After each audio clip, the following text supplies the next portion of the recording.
Եթե մարդիկ կան, որոնք կգարձեն, որ հաշիվ պիտի չտան Աստծո, այսօր կվստահեցնենք, որ հաշիվ պիտի տան։ Հաշիվ պիտի տան յուրաքանչյուր մարդու համար, որոնց ցավծուցինք։ Հաշիվ պիտի տանք Աստծո յուրաքանչյուր մարդու համար, որոնց դունը կանտեցին։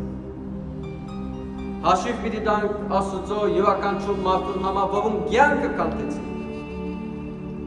Հաշիվ պիտի տանք Աստծո յուրաքանչյուր մարդու համար, որոնց սուտ խոստումներ, սուտ հույսեր տվի։ Հաշիվ պիտի տանք Աստծո յուրաքանչյուր մարդու համար, որոնց չսիրեցինք այնքան, որքան Հիսուս մեզ սիրեց, որոնց չնևեցինք այնքան, որքան Հիսուս դակավին գնևե, հաշիվ պիտի տանք Աստծո մեր յուրաքանչյուր գործին ու խոսքին համար։ Այսօր օրն է և ավիտն է յուրաքանչյուր մարդու մեջ զասպված տեսնել, Աստծո ներկայությունը տեսնել։ Այսօր այն օրն է, որ Հիսուսին պես քրվենք մարդիկը։